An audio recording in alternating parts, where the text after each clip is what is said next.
Henry II of England and his wife, Eleanor of Aquitaine, have created and ruled the Plantagenet Empire, the most dynamic, wealthiest, and most powerful kingdom in Western Europe. But the Plantagenets are rarely at peace, and Henry's temper and ego has long troubled his family and his people, from the shocking martyrdom of Thomas Becket to the vicious Great Rebellion that saw Eleanor sent to prison for 15 years. Meanwhile, their brilliant, avaricious, rebellious children have grown, fought, ruled, married, and even died, so that of his 5 sons, only 2 survive, Richard Lionheart and John Lackland. Now, as the 12th century enters its final decade, Henry himself dies, leaving his great legacy poised at the edge of great success or great failure. Here's the story of what happens as Richard and John take their turns on the Plantagenet throne. Welcome back to the final episode of Lion's Forge. My name is Beckett, and I want to tell you a story, an epic true story of 5 kings and the Lion Queen. Season 3, Episode 17, Lackland. With Lionheart's stunning death, it was now John Lackland's turn. This prince, who had done everything he could think of to take the center of the magnificent board, at last had found his way there in the simple course of life and death. And so it was that he spoke the oaths of coronation at Westminster and bared himself to the Archbishop of Canterbury to be anointed with the sacred oil on his head, his chest, and his hands. The golden crown, so heavy that 2 earls had to help support his neck, rested on his head. He swore reverence toward God and the Church, commitment to justice for his people, and determination to root out bad laws. He would sign his charters, John, by the grace of God, King of England, Lord of Ireland, Duke of Normandy and Aquitaine, Count of Anjou. It's said that 21 prime oxen were slaughtered by the royal butchers for the coronation feast. He had become the greatest monarch in Western Europe.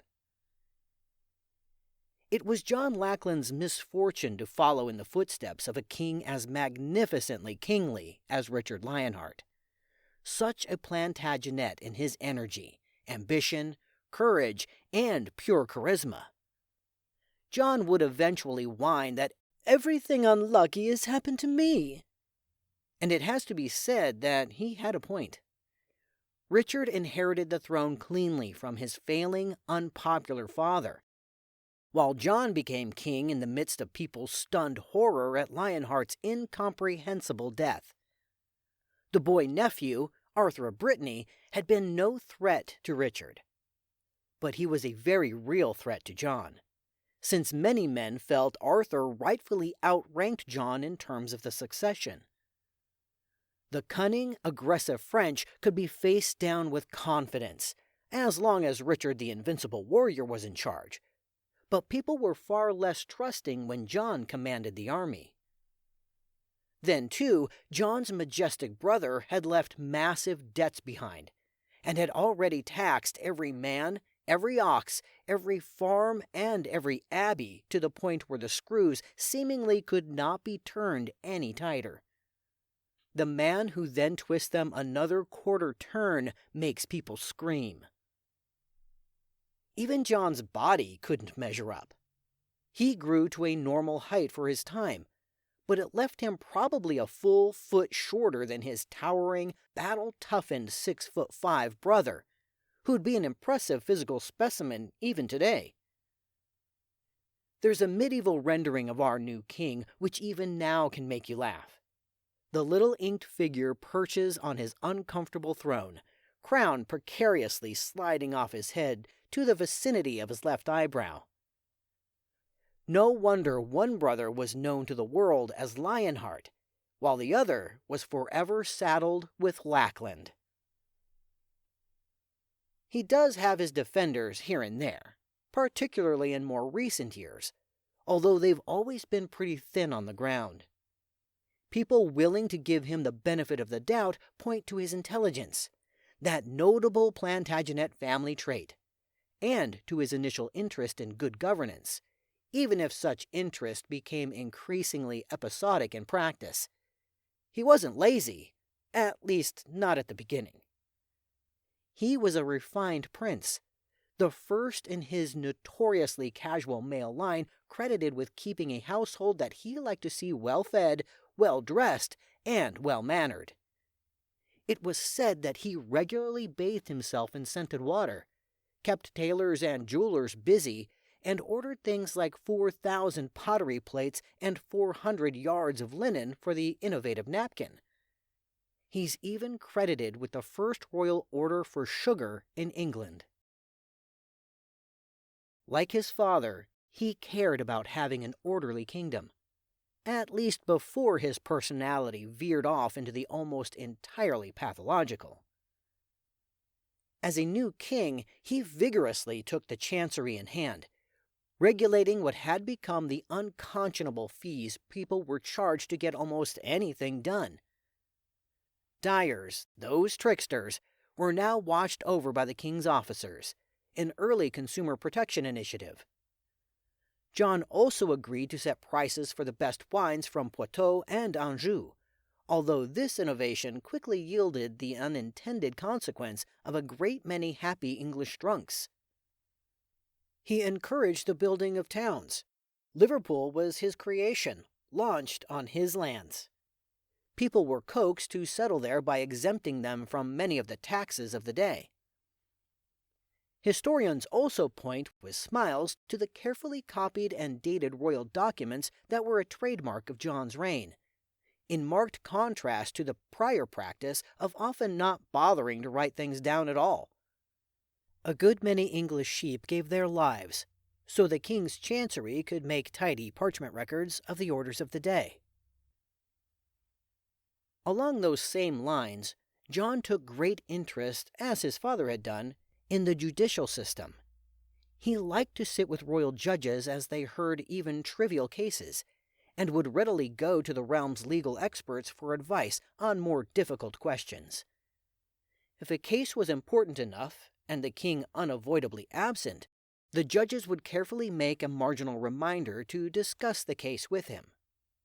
Even in wartime, not his strongest suit, he was smart and energetic enough to impose embargoes on things like English wheat and wool that strong-armed wavering allies back into the Plantagenet fold.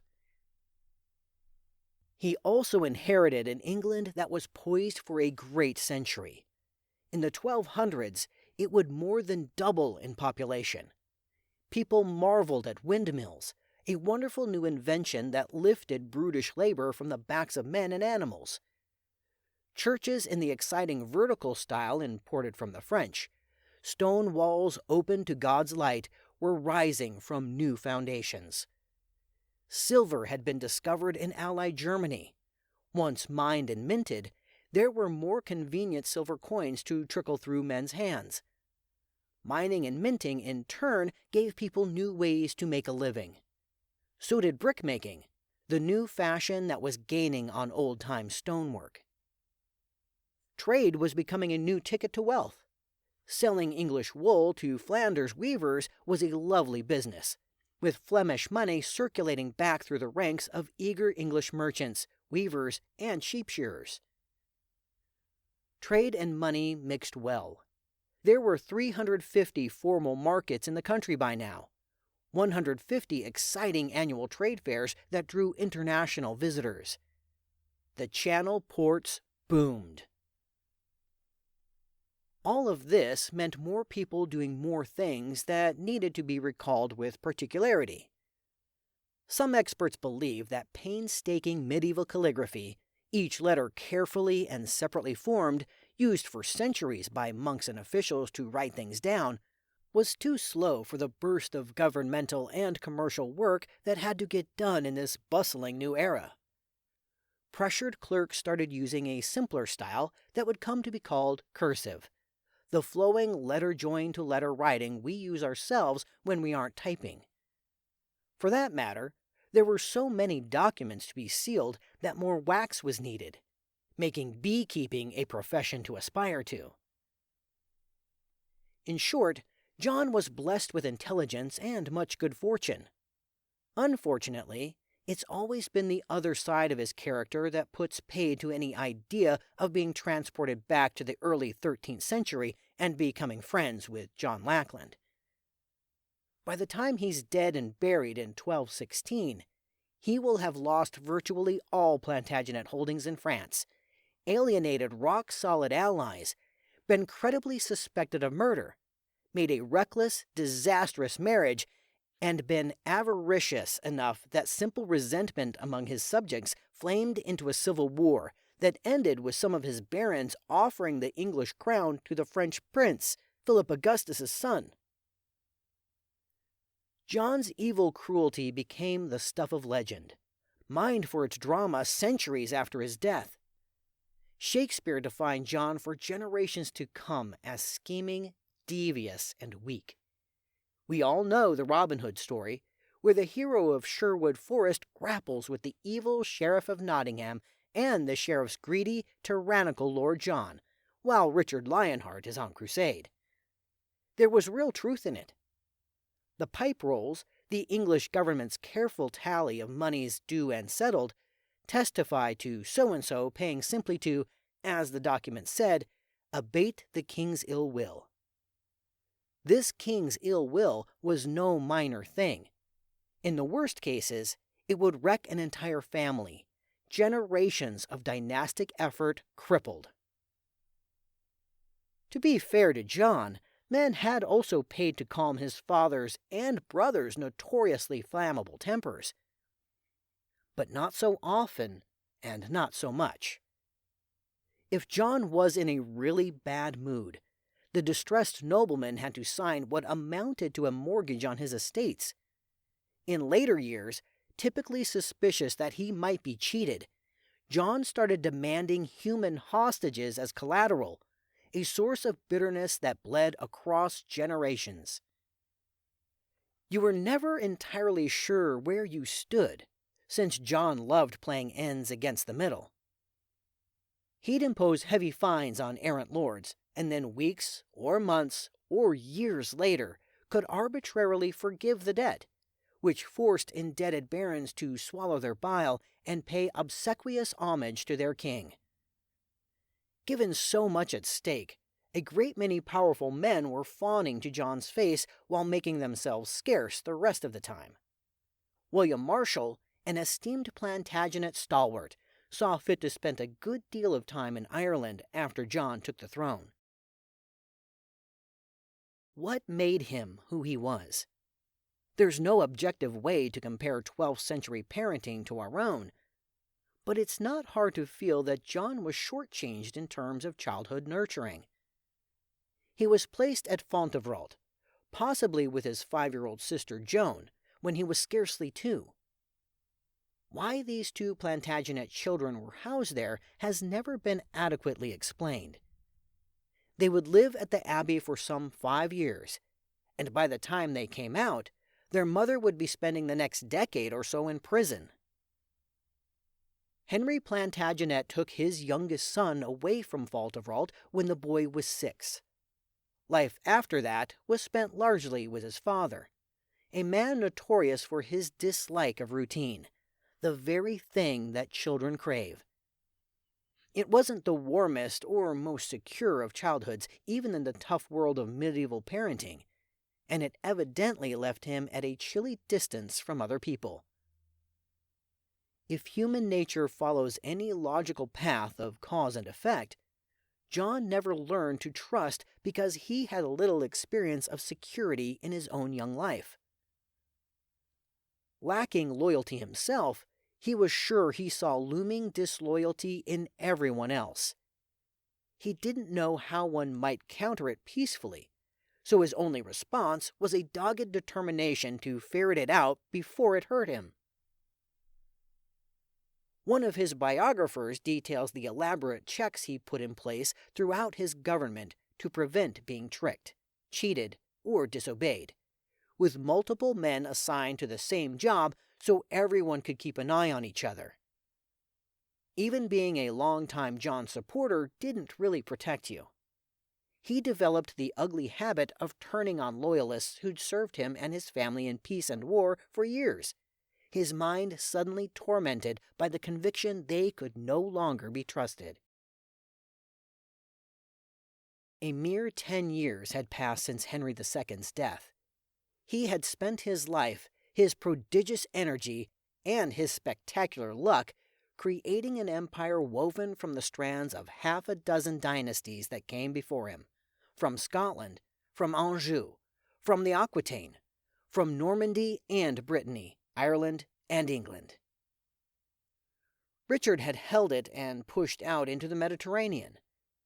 Now everything depended on John. That little man slumped on his throne, his crown skewed over one eye, halfway to falling onto the unforgiving stone floor. Like his father and his brother, he'd be pitted against Philip Augustus, veteran of the Siege of Acre, not to mention 20 years in the trenches against Henry II and Richard Lionheart. The Capets and the Plantagenets would go at each other in France's midsection, vying particularly for control of Normandy, the Plantagenet stronghold. John had to hold Normandy. The Normans themselves had always been tough and self-willed, drifting between allegiances to the Dukes of Normandy, one of the titles dearest to the Plantagenets, and the French king. The Eastern Normans, close to Paris, tended to be more Capetian in their sympathies, while their brethren to the south and west were more likely to back the Plantagenets. Philip Augustus, with his ambitions for the French crown, had wanted to muscle his way further across Normandy's borders for years, something that had given even Lionheart nightmares. Now, mighty Richard was dead, and Philip would face off against Lionheart's brother, a man saddled in his own day with the savagely mocking nickname Lackland. John was publicly supported by his powerfully intimidating mother. She was a tough old woman, Eleanor of Aquitaine. Perhaps she hadn't cherished the child John, but the adult John was her son, and her sons were kings. She saw to his coronation as she had seen to Richard's, and then took herself off to the other side of the Channel, where she'd spend the rest of her life. She'd go to Fontevraud by way of half a dozen Aquitanian cities loyal to her, taking care that they pledged themselves to her last boy. But there was still the fact that even though John had been named heir to the Plantagenet throne by Richard on his deathbed, the law of succession, now so boringly well settled, was still in flux in 1199. John was Henry Plantagenet's fourth legitimate son to survive to adulthood, behind young Henry, Richard, and Geoffrey. Geoffrey had died in Paris all those years before, but if he had lived, everyone agreed he would have succeeded Richard as king. A great many people now thought that Geoffrey's son Arthur, not John, should be the new king. For that matter, Richard himself had named Arthur his heir back in those dramatic days in Sicily, even though he changed his mind at the end. While the English and the Normans loyally tended to favor John's claim to the Plantagenet Empire, the Angevins, the Scots, and particularly the Bretons preferred young Arthur. Arthur was still only a 12-year-old boy, but his grandmother Eleanor had held the sworn fealty of the Aquitaine when she had been his age. It was true that Arthur had troubling ties to Philip Augustus, but he'd yet had no opportunities to make the kind of mistakes men took a dislike to. To round out John's troubles, his own heirs, that essential next generation, were missing. Despite having spent most of his life with Isabel of Gloucester, Lackland had no children, which gave nephew Arthur another route to the throne. In truth, John had problems enough that even intelligence and good fortune might sink under the weight of belligerence allied with mistrust. It was a potent stew. The Plantagenet-Capetian Wars, which had gone on for 2 generations by now, continued, spreading wreckage across villages and farms, interrupting trade and costing money. John had adopted his brother's expensive reliance on mercenaries rather than pledged knights. Mercenaries weren't cheap. Simply manning the castles that guarded all those hundreds of miles of Plantagenet borderlands was a vast expense. John's finances were further pressed by his brother's ghost. Richard had taxed and borrowed everything he could, thanks to his crusade, his own endless battles in France, Chateau Gaillard, and his ransom. Plantagenet revenues were already tight. When a king needed money in the year 1200, there were few ways to get it, and John leaned heavily on them all. Taxes rose. Monasteries were taxed. Jews were bled white. The laws carrying cash penalties multiplied, and the fines that accompanied them doubled and doubled again. So did the fees that had to be paid for a royal nod in the direction of an ambitious man who wanted an official position. So did the levies due to the crown upon coming into an inheritance, which saddled the wealthiest and most powerful families, not the people you'd want to view your rule with generational bitterness. Then there were the forestry laws, which affected more than just the rich. John was passionate about hunting and hawking. Eagles and falcons, deer and wild boar all needed space. So John declared entire swaths of England royal forests, where only the king could hunt. It didn't matter who had legally owned the lands yesterday. As of today, they were within the king's sole right. All of Essex was inside the arbitrary border, as were great reaches of Hampshire and Wiltshire. One contemporary said angrily that John afforested all of England. Once set aside for the king, no one else could hunt so much as a partridge on those lands, much less cut timber, grow crops, graze animals, put up a fence, or rent or sell the property, even if it had been in your family for generations. Other forces were abroad in the world as well. A major tournament south of Paris in November 1199 attracted the flower of the aristocracy, who devoted many hours to discussions of Pope Innocent's renewed call for a new crusade, to finish what Richard Lionheart had left undone, the retaking of Jerusalem. A great many tournament guests decided they'd rather crusade and save their souls than worry about John Lackland's military needs. Still, thoughtful men were weighing news that the Germans and the Church had come out in favor of John's rights over Arthur's. Even Philip Augustus was cautious at first. The French king had his own problems. He remained mired in a years-long struggle with Rome, thanks to his passionately stubborn preference for his beloved Agnes of Moravia over his legitimate second wife, Ingeborg of Denmark. The obstinate Dane never agreed to an annulment, but Philip had married Agnes in 1196 anyway.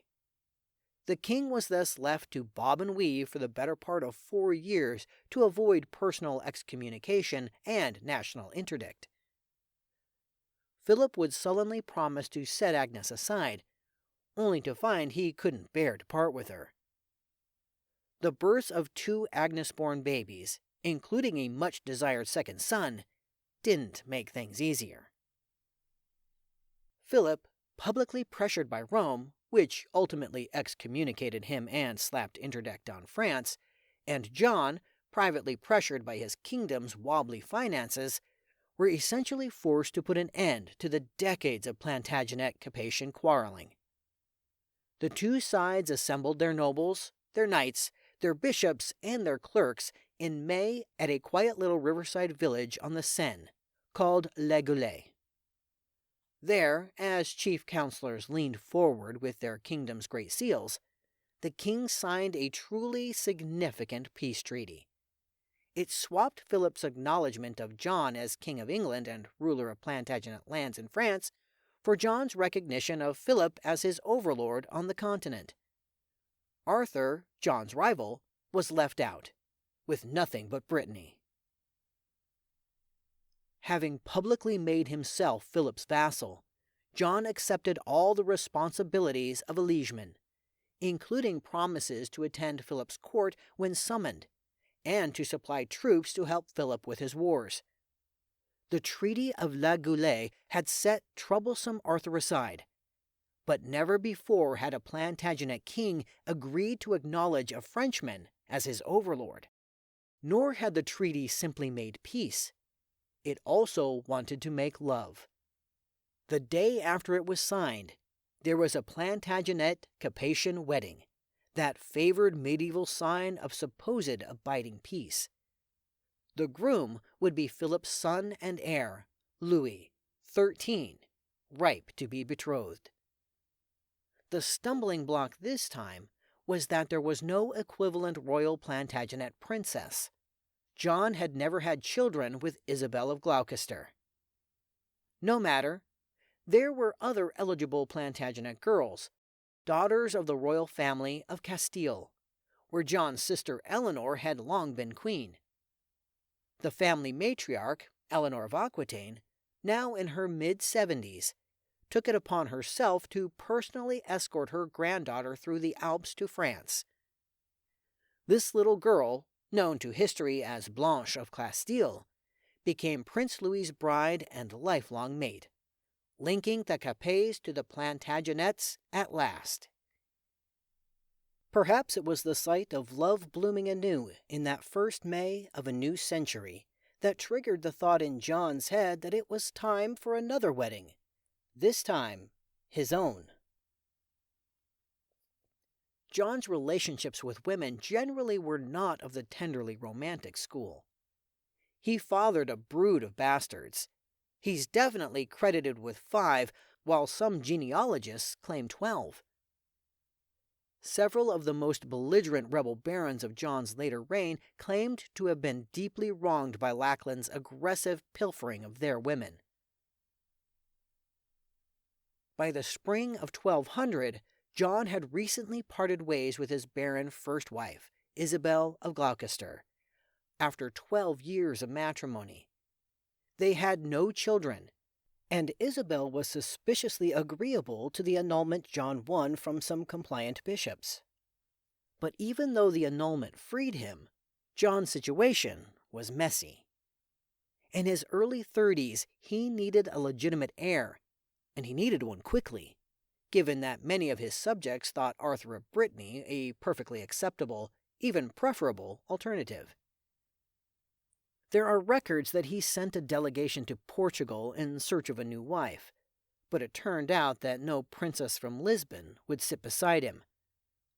Without even warning his startled ambassadors to flee what was about to become a very frosty Portuguese court, John suddenly veered off in an entirely new and ultimately disastrous direction.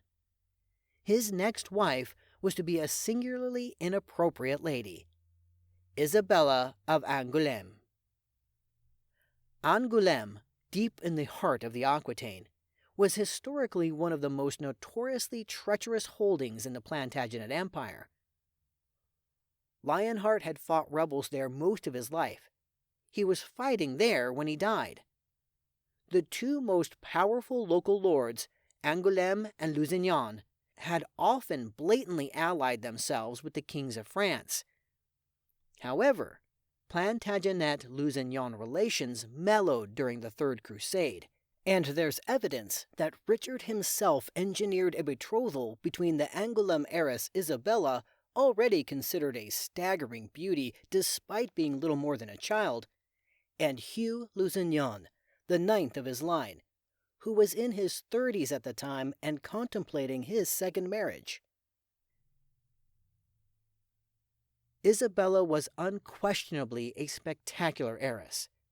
In addition to her stunning looks, she was Philip Augustus's cousin, a direct descendant of both French and English monarchs, blood linked to the kings of Hungary, Aragon, Castile, and Jerusalem, related to the nobility of Constantinople, and kin to half the royal courts of Europe.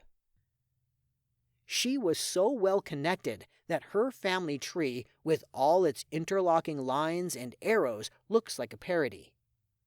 Her rights to territory in the heart of France, desperately sought by both Plantagenets and Capets, made her a priceless addition to any family. Her father's lands, eventually to be hers and her husband's, controlled the very center of continental Plantagenet territory.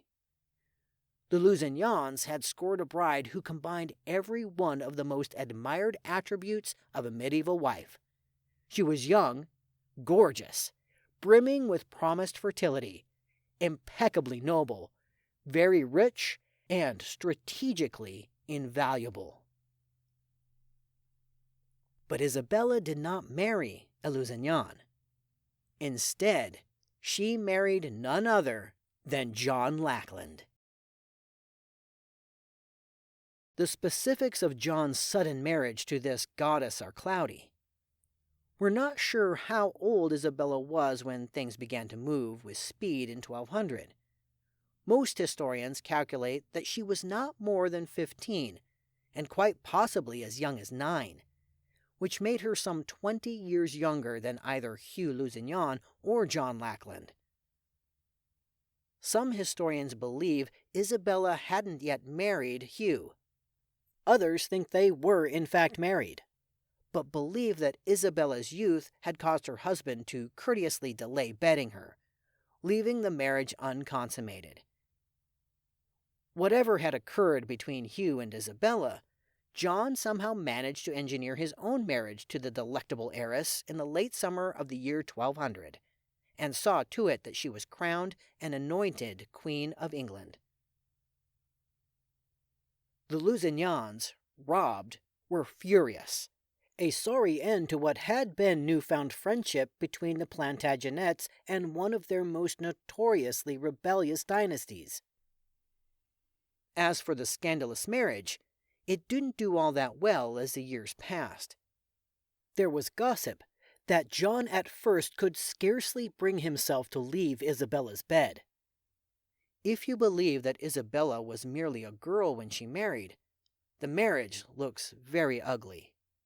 Although, as with most marriages, it's hard to tell what was going on. Their first child, a boy who would eventually become England's King Henry III, wasn't born for 7 years. The couple ultimately had 5 children and would remain married to each other until John died in 1216. But within a few years of their wedding, a chronicler wrote, "He hates her and she hates him." It's said they both became spitefully active adulterers. She was openly suspected of sleeping with a half-brother, and it's said John was ultimately driven to dangling the corpse of one of Isabella's lovers from the ceiling above his bewitching wife's bed. The gossip all of this generated did nothing to blot out John's lifelong reputation as thoughtless and weak. People who had reason to wonder if he deserved their allegiance took it all in. As for the Lusignans, furious though they were, it seems that they held themselves steady at first, no doubt thinking the Plantagenet king would do right by them, paying them gold or turning over territory for the girl. They failed to recognize that John never paid anyone for anything if he could conceivably avoid it. In this case, he outdid himself, adding insult to injury by promising Isabella 2 rich holdings that should have gone toward mollifying the Lusignans. The family, thwarted at John's hands, turned east and laid its case in front of the other great power in their world, Philip Augustus. Philip's initial comment on the Lusignan matter was to ask that John give the Lusignans a fair chance to present their demands for recompense. Principals of the Lusignan family attended Lackland's court as agreed, but found themselves the defendants in a trial for old treasons against the Plantagenets, rather than as the plaintiffs in their own case of the stolen Isabella. They took an appeal back to Philip, newly acknowledged again as their liege lord. As such, Philip was obliged to see to it that his vassals got justice. Philip's first move was to contact his fellow king, reminding him that Lackland was obliged by custom to give the Lusignans a fair hearing. John in turn did what John often did, which was lie about his intentions, motives, and methods. He'd set up new hearings, but switched locales at the last minute or neglected to send the Lusignans a safe conduct so they might reach his court in peace. When they didn't risk the trip, John made it out to Philip that they had refused to attend. There was no immediate response from the French. Philip bided his time. The calendar slowly circled round to Easter 1202. Philip now bore down on the Lusignan matter, although at first it didn't seem all that ominous. He simply sent a demand for John's presence in Paris to settle the thing. By the terms of both feudal obligations and the Treaty of Le Goulet, John was obliged to attend this liege lord. He didn't. Instead, he returned a haughty and overly clever reply that as the Duke of Normandy, he could not be compelled to attend the French court in Paris. The Duke was only due at courts held in the Norman border. Philip pounced. He replied that he had summoned John as the Duke of the Aquitaine, not the Duke of Normandy. Now, there was no way for John to dodge Philip. If John appeared, he'd put himself in Philip's hands. But if he avoided that trap, Philip had him dead to rights as a disobedient vassal. Given two equally unappetizing options, John chose what he believed to be the safer thing. He did nothing. And so it was that all hell broke loose for the Plantagenets in France. At the very end of it, still decades in the future, but coming, the ancient French lands of the Plantagenets would be gone. English kings confined to their British islands for another 400 years. French forces, led by 15-year-old Arthur to the south and Philip to the north, started across the Plantagenet borders. Eleanor of Aquitaine, nearly 80 years old and in poor health, emerged from her semi-retirement in Fontevraud to rally the Aquitanians at Poitiers. She was in the fortress of Mirbeau at the time, where her grandson Arthur found her. The grand old lady got a message through to John that she was facing a siege. For once, John was a warrior like his brother. He got his army 80 miles to Mirbeau in 48 hours. Not only had his men marched like veritable lightning, they won the fight that followed, hitting hard just before dawn, taking 2 Lusignan lords along with an even greater prize, Arthur of Brittany. It was Lackland's greatest battlefield success. And John was about to throw it all away. A key ally who'd been invaluable in raising the Mirbeau siege was William de Rocher. At first, grateful Lackland promised that de Rocher would manage Arthur's ransom, but within hours, John instead snatched Arthur up himself. He may have belatedly realized that de Rocher, with Arthur in hand, would be a kingmaker to be reckoned with, and instantly concluded he didn't trust him. Not having seen that in the first place had been thoughtless. Not quickly announcing a soothing sweetener for de Rocher, a new title, a castle somewhere, money, a wealthy new bride, was stupid. Going back on his word was disastrous. De Rocher headed off to Paris to kneel before Philip Augustus. On the way, he collected other men who saw John as he did. John had single-handedly managed to see to it that men who lived in the very center of Plantagenet lands on the continent, men who would have loyally stood at his brother's shoulder, now pledged themselves to the King of France. Within a year, fortresses across Plantagenet lands were toppling. It was whispered that the king all but hid under the covers, refusing to leave his wife's bed, fearful of ambush on his own roads. The stresses on such a weak man, multiplying by the day, had to be the worst he had ever experienced. There was no powerful father or brother to forgive him, solve the problems, turn the tide. Perhaps those stresses, building and building, pushed him over the line that marks human behavior, for many believed then, and many have believed ever since, that John had his captive nephew, Arthur of Brittany, murdered on Holy Thursday, the 3rd of April, 1203, in the midst of all the turmoil of those days. One whispered story was that he was shoved off a cliff into the Channel. No one ever saw him again. His corpse, assuming there was a corpse, was never found. Arthur's unexplained absence became muttered certainty.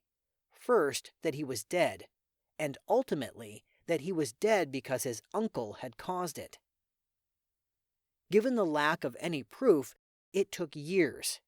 But Arthur's death would come to be laid at John's door just as Becket's had been laid at Henry's.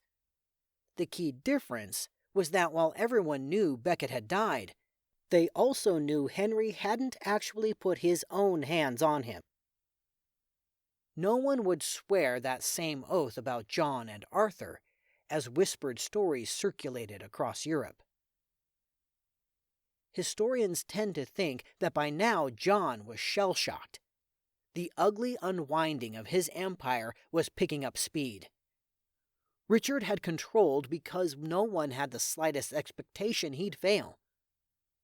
John foundered in part because few expected he'd succeed. Some men believed they saw a king who had killed the boy Arthur and deserved no loyalty. Others saw a king going down and fled from him before he could take them down too. The king became weaker. The weaker he became, the more men he lost. One study in our day found 38 former Plantagenet nobles who decamped to the French, and even this astonishing number may have been no more than a fraction of the whole. John made no effort to rally the supporters he had left. Those who watched him saw nothing but a frightened man dodging his own terrors as he skulked away, telling his own people he'd be at one place while heading instead to another so he couldn't be waylaid, wouldn't be trapped. Lackland did make one last effort to pull himself together. In January of 1204, John called a council of his barons in Oxford, his backbone apparently stiffened by a month away from the endless struggles on the far side of the Channel. A good number of the men who sat in that chilly room to hear him held lands in France, and were ready to fight to get them back. But just as John was about to leave for Normandy, word reached him that Richard's magnificent fortress Gaillard had fallen. It meant that Rouen, the heart of invaluable Normandy, itself the heart of the Plantagenet Empire, was completely exposed to Philip Augustus. Gaillard gone, Lackland sent word to those barons who still cared about what he said that he had no thought any longer of supporting Plantagenet lands on the continent. They could expect no help from him. There would be struggles by English kings, including John later in his reign, and John's son, to reclaim Normandy in particular. They all failed. France would come to win it all.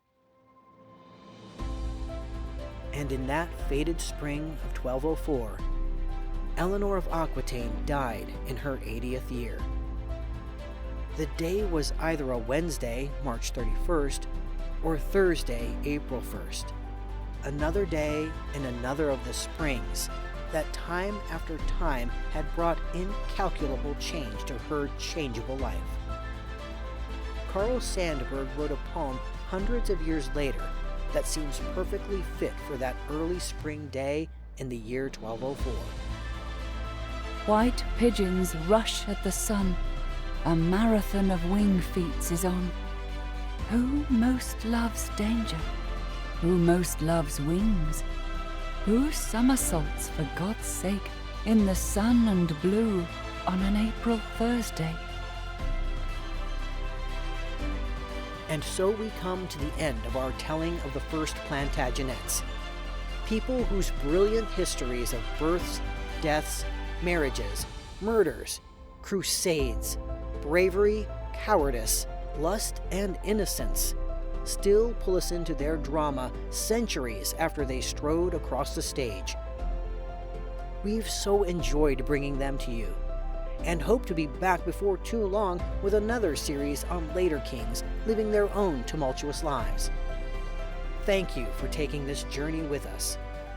Myself, Beckett Arnold, narrator, with assistance from Francis Butt. The story and scripts were written by Karen Markle-Knabb from her book Lion's Forge, the epic story of 5 kings and the Lioness Queen. And I will be back in December with another story from Karen Markle-Knabb, this time a Christmas story called The Raindrop Tree, available everywhere you get your favorite podcasts. Once again, I am Beckett Arnold. Thank you for listening.